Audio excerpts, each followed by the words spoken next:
Hi guys, today we're in the prop house and I'm going to show you how I seed my flats.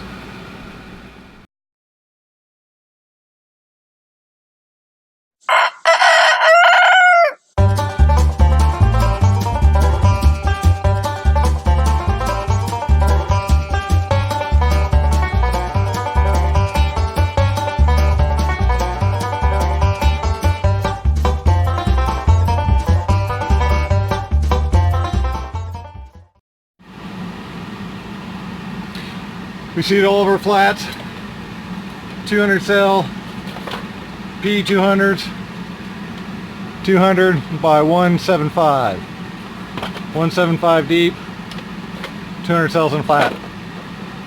Underneath them we use white plastic trays. They seem to be cheaper than the black ones. Order them from Greenhouse Megastore, this, all my flats. So, start off with a clean flat. Pour out a decent amount of dirt. Got a potting mix we use, I'll show you that later. Pour in a pile, wipe across. Wipe into the corners and along the side because that's where it doesn't get packed the most. Make sure you get a nice fill on it. Screen it off. Give myself some room.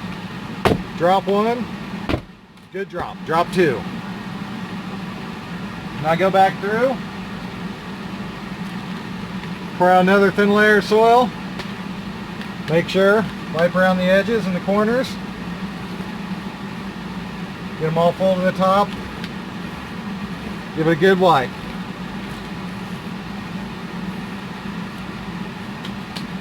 Now I come in with my dibbler. Made this just out of a piece of wood I had laying around, bunch of screws, little panhead screws. But I've got it set up to where it'll sit right on top. I have marked left and right to make it to where it lines up good on the flats. Didn't make it do 200 at once, it only does 100. Make sure it's good and lined up. Push down all the way. Give it a wiggle. Give it a wiggle. Hold up. Same thing over here. Try to make sure you're centered in your holes. Push it down. Give it a wiggle. Give it a wiggle. Hold up. Now we have all of our holes ready to plant seeds in.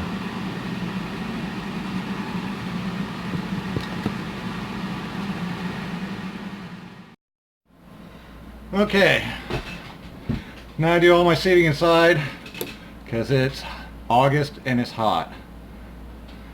What we're using is Johnny's Salanova leaf lettuce. I'll do around, about 60% this, and then I've got other green butter, red butter, green sweet, and then some incised.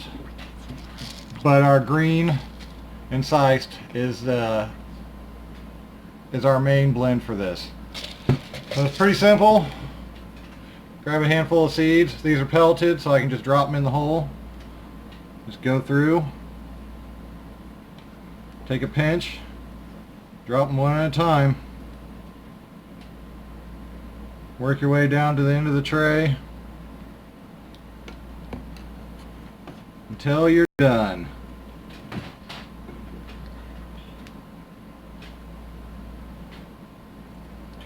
Now,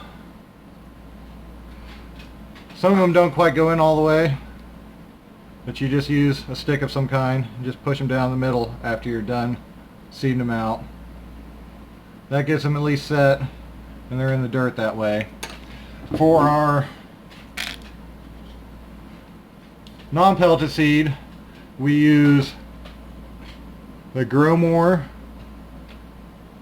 fiber hand seeder, and it's got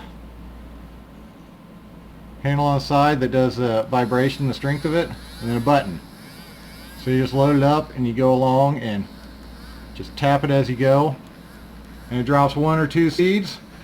You might have to come back and thin a little bit, but it's a lot quicker than picking up a little bunch every time and dropping them in. So I'll continue to seed this flat and we'll go to the next step. Now we have it completely seeded. What I do next, take my hand, rub it in a circular pattern. That kind of knocks the extra dirt back over the holes and also picks the sticks off it. Give it a good rub all the way around. Then I take an empty clean flat, put it over the top of it, just give it a light press all the way around. And that way we form little divots in top, and it actually pushes the rest of the soil down into it.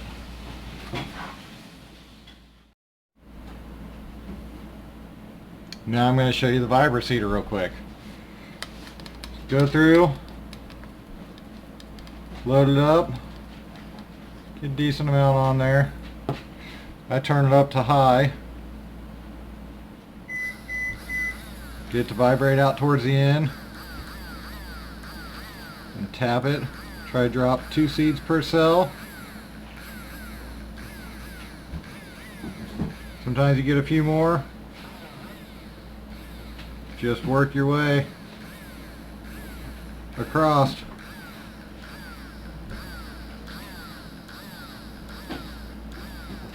If they end up on top, it's fine,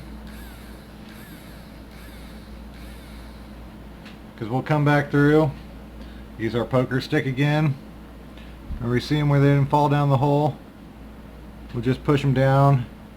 Sometimes even in the hole I'll still push them just to set them, so I know we've got good seed to soil contact.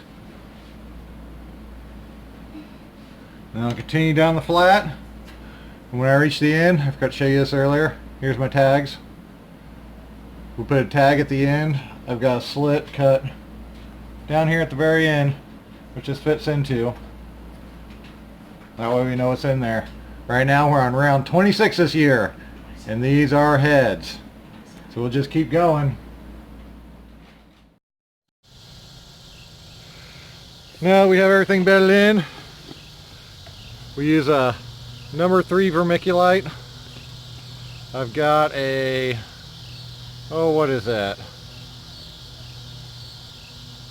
16 tablespoon, 1 cup.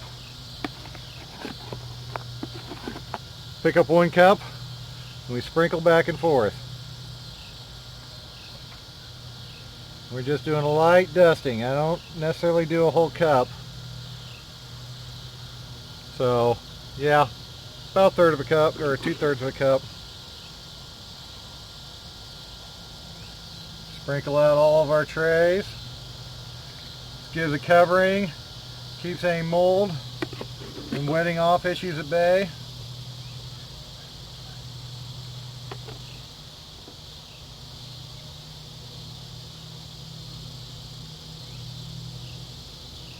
After that, I give it a light wipe when I'm not too accurate with it. That way I'm assured it gets in all the cells. And then we'll water them in. Now we water them in. Got my hose set fairly light from end to end, overlapping each stroke, working my way across, stopping after I get off the end so I don't overwater the ends of them. Off the end, and I work my way back. The mix I started with had a good amount of water in it already, enough to where I could form a ball without a problem, so I'm not going to soak them too much. I want to get enough because they're pelleted to get that pellet to break up, but not enough to where I risk drowning them.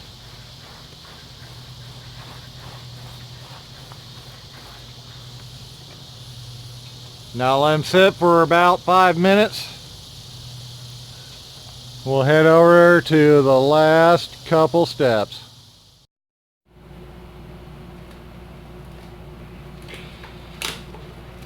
After watering them in, I always cover them with cling wrap.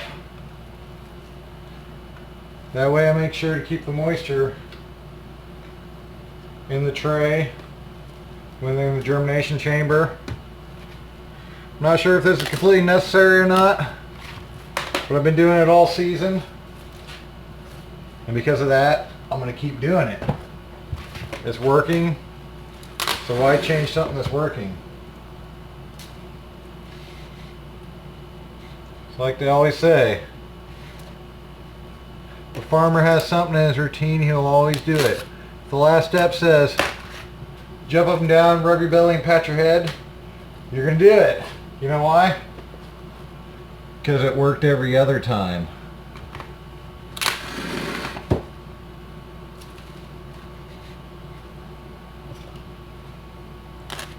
We'll get these covered up,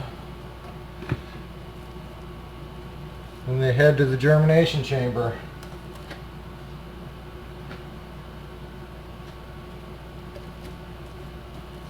Which at the end of the video, I'll have a link to the germination chamber I have set up. I'll show you how to make one of those as well, which is a necessity for any farm that's growing lettuce during the summer. So we got them. Now it's time to take them to the germination chamber. Here's my germination chamber. Simple refrigerator, single door, or double door, freezer on top, fridge on bottom. Thermostat on the front. Just check my temperature because I don't trust digital gauges. They tend to drift over time. Got all my lettuce in here on top. It's Wednesday evening. I just put them in. So that means they will come out Saturday morning. So I have to remember to do that before market. Got my cat grass down here. That's put in yesterday. They'll come out most likely Saturday morning as well. Got all my trays of microgreens. Those went in yesterday, so those will probably be looking at Saturday. I'll just wait till they pick up. They're pretty easy to spot. And then I got my celery down here that I'm working on. We'll see how that works. Keep my germ chamber at 68. Use Inkbird controller, heater, cooler. Cooler go in the fridge. Heater go into crock pot. Crock pot warms it. Refrigerator cools it. But for me, 68 seems to work best with this setup. Usually takes about a day longer than everybody else that uses one. They usually keep theirs around 70, 72. So you get a faster germ time, but it seems like I get the most consistent results at 68. 70, 72, I've had spotty germination happen. I don't know if that's because of the germ chamber itself or just the fact that I didn't jump up and down, rub my belly, pat the top of my head. But either way, here you go. And this is the key to getting good germination in the middle of summer. Here's my germination chamber. Simple refrigerator, single door, or double door, freezer on top, fridge on bottom. Thermostat on the front. Just check my temperature because I don't trust digital gauges. They tend to drift over time. Got all my lettuce in here on top. It's Wednesday evening. I just put them in. So that means they will come out Saturday morning. So I have to remember to do that before market. Got my cat grass down here. That's put in yesterday. They'll come out most likely Saturday morning as well. Got all my trays of microgreens. Those went in yesterday, so those will probably be looking at Saturday. I'll just wait till they pick up. They're pretty easy to spot. And then I got my celery down here that I'm working on. We'll see how that works. Keep my germ chamber at 68. Use Inkbird controller, heater, cooler. Cooler go in the fridge. Heater go into crock pot. Crock pot warms it. Refrigerator cools it. But for me, 68 seems to work best with this setup. Usually takes about a day longer than everybody else that uses one. They usually keep theirs around 70, 72. So you get a faster germ time, but it seems like I get the most consistent results at 68. 70, 72, I've had spotty germination happen. I don't know if that's because of the germ chamber itself or just the fact that I didn't jump up and down, rub my belly, pat the top of my head. But either way, here you go. And this is the key to getting good germination in the middle of summer. Hope you like what you saw here today. I thought it was useful. If you did, don't forget to like and subscribe. Thank y'all. Have a good day.